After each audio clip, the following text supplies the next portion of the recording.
All right, I changed the starter today on a 1996 Mercury Villager for someone, and instead of just throwing the starter away, I thought I would disassemble it and illustrate and show how a starter works from just an educational standpoint, or if it interests you.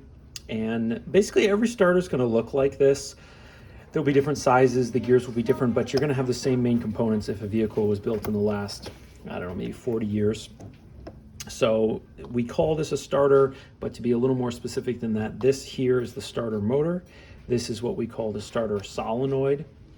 And the starter solenoid does a couple things. The first thing is that you can see that it connects to the starter motor in a certain way, and that's because there's basically a little teeter-totter in there, and that teeter-totter is there to throw this gear out. You want this gear to come out while the starter motor is being used to spin the flywheel, but then you want that to suck back in after the vehicle started, so that the flywheel and this aren't always touching each other and being engaged. The other thing that this does is it connects this post to this post. So basically from the positive battery post, you have a big cable that sits here. And if you take a screwdriver and you short these two, then this thing will start spinning. And so this is a solenoid. A solenoid, in broad strokes, is an electromechanical component. In this case, it's an electromagnet, and that electromagnet pushes or pulls. I guess it pulls. And by pulling down, you get this lever action. But as it pulls it down, it also acts as a relay or switch, and it connects these two things, these two posts. And the reason we do that is because we don't want big fat wires running all throughout the engine compartment. And so a relay is basically an electrical device that allows you to control a large cable with a very small cable. So in this case, these larger cables are controlled by this smaller wire.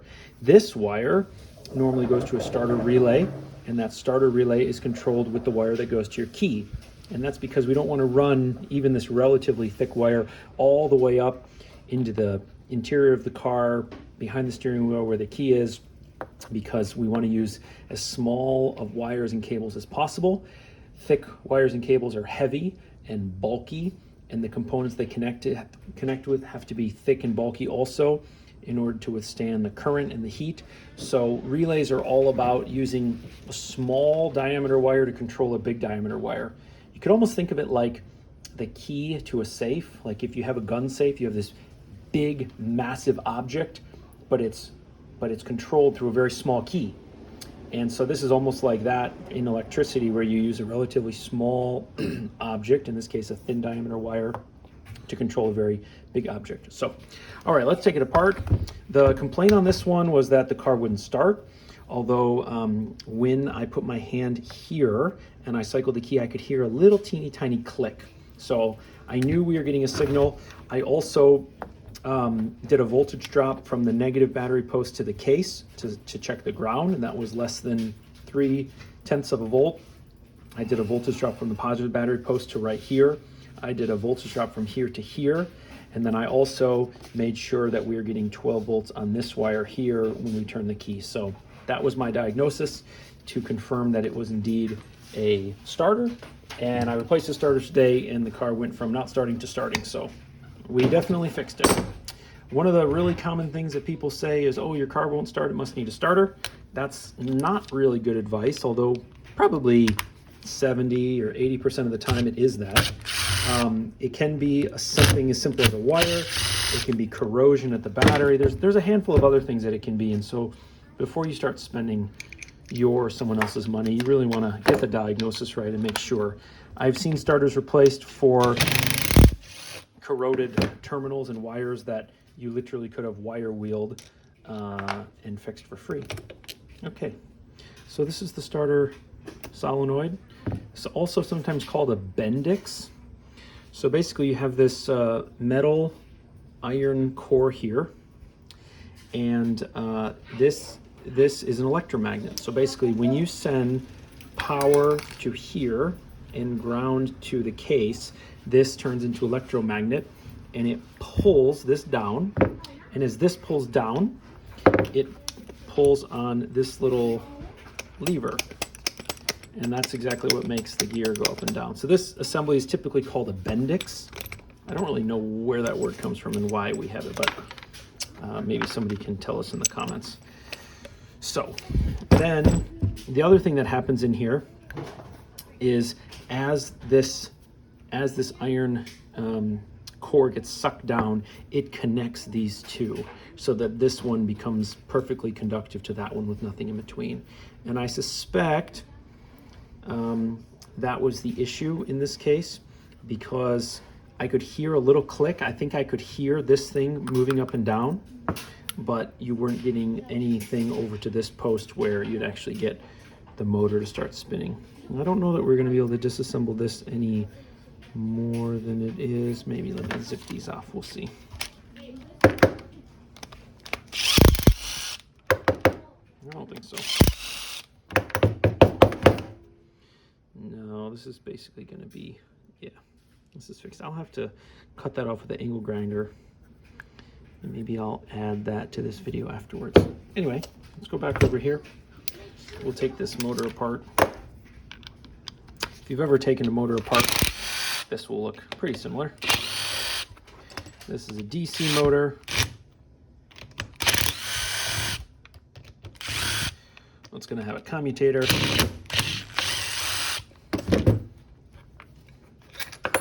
And most starters are configured just like this with these long tubes. Oh yeah, it has a planetary gear set as well. Okay. Okay, so this is already kind of a sign that some bad things have happened. This is a lot of debris and dust that can lead to a couple problems overheating. So one of the most common things you'll hear about motors is brushes. Oh, the brushes have gone bad. So here are the brushes. There's 1, 2, 3, 4. And these things are replaceable. You have this sort of thing in something like this. And a lot of times they make them very easily replaceable. Well, actually this is brushless, but something like this, you normally have it.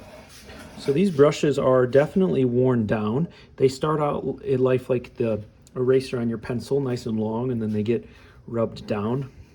And these are fairly rough and pitted. They're supposed to be smooth.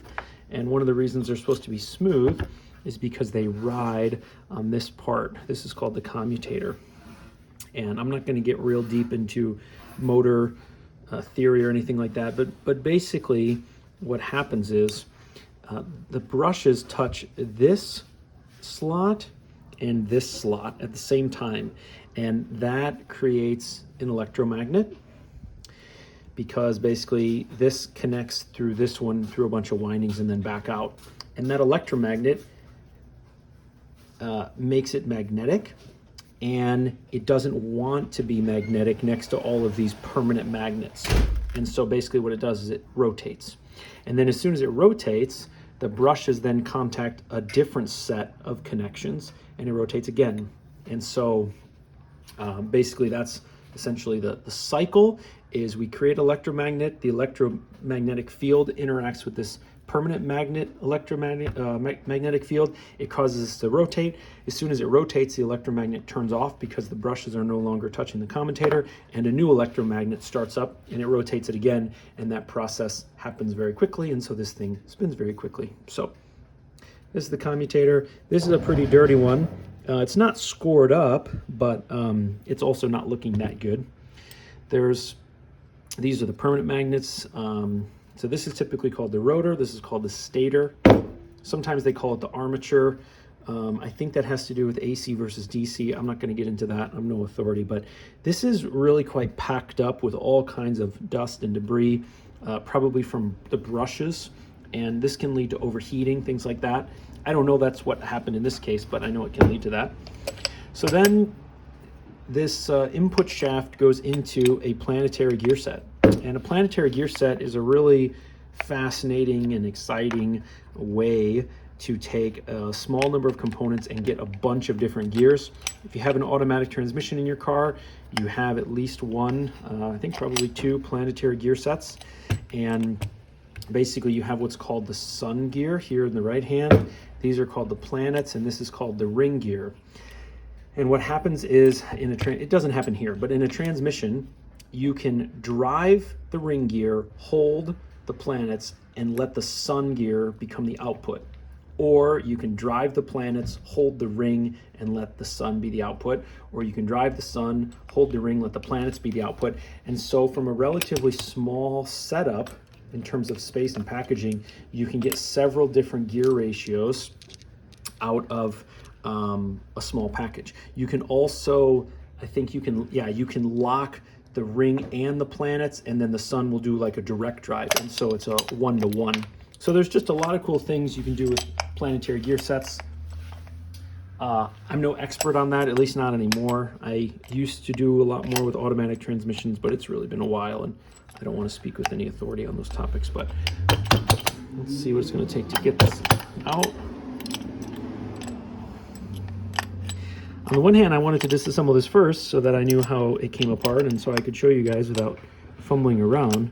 But I also wanted you to be able to see what it looks like first off as you disassemble it. So I'm not really sure what's holding that in place. One of the things that's great about disassembling things that are already junk is you just don't have to worry about breaking them. Whereas if you were wanting to reassemble this and you didn't know exactly what you're doing, you could damage something and then you'd be in trouble. So yeah, I'm not sure if this is going to come apart without, it might be a press fit, I'm thinking. So I might not be able to get that apart. Let me just try, no, maybe not. Well, anyway, what you have up there is you're going to have a big bearing. That bearing is to support this whole assembly, which is going to have a big load on it. You're going to have like a bronze or a brass sleeve of some sort for this thing to slide back and forth, although that could be maybe just right in the bearing.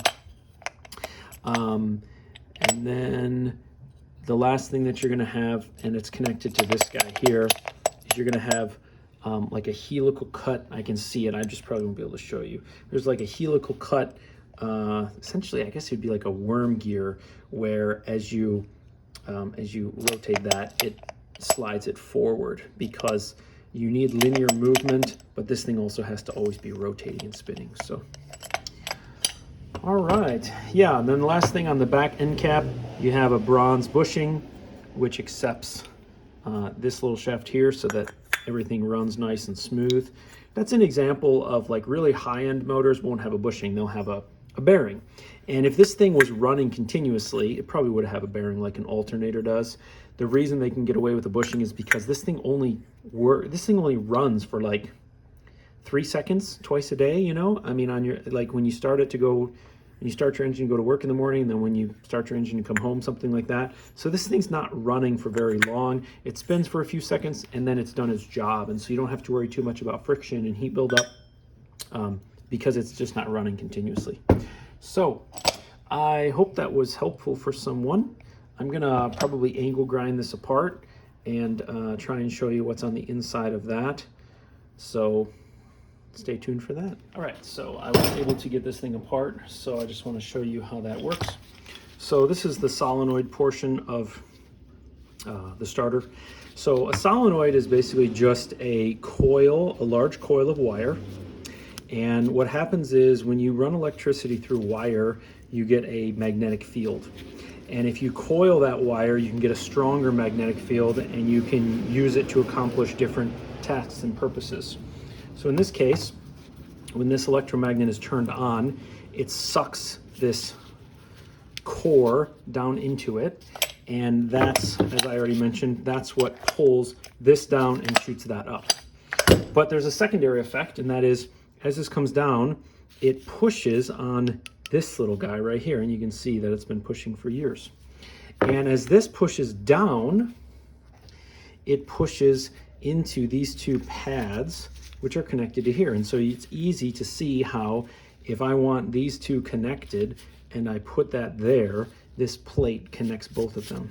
Now, there's lots of moisture in here, and there's a bit of corrosion, so I think that might have been the root cause is water ingress and corrosion in here. I've not seen liquid in here before, like oil or grease. So, but the corrosion is actually not that bad. So I know that this van was recently starting and working for her fine and only recently failed. So it looks like the corrosion was just bad enough where you still had contact, which is that little click I was hearing, but you didn't actually get the transfer of electricity from one post to another. So that's what that's all about. Last thing I wanted to show, and it's mainly because I like bridging gaps for people, is since we were talking about brushes. So in this case, you have two sets of brushes, but you may be familiar with brushes from something like this. This is a Sawzall, and right there and right there are user replaceable brushes. And all you do, you put a screwdriver in there and turn. And you know, motors are not wear items like brake pads or tires, but they do have a wear item aspect to them, and that is the brushes. Let me just back up. So basically the brushes are what make contact with the commutator, as I mentioned before, and these eventually wear out. So basically, in order to reduce friction, you have to have a material that wears away evenly. And so far as I know, these things are like graphite or a combination of graphite and something else. And so you can kind of think of these as like the end of your pencil. If you do a lot of erasing for a long time, eventually they're going to be worn out. And pencils, you know, you can snap a pencil in half. That's what we would call a defect. But you can also just wear a pencil out. And that's what happens to these brushes. Now, on a starter motor, the brushes are not user replaceable. In the past, you used to be able to take starters and alternators to a electrical shop where they would rebuild them for you. They don't really do that kind of thing that much anymore because we've gotten out of that industry. But the brushes in a starter motor are essentially designed, I'll do that later. The brushes in here are essentially designed to last the life of the starter, and generally the starter is designed to last the life of the machine, which at Volkswagen was 200,000 kilometers.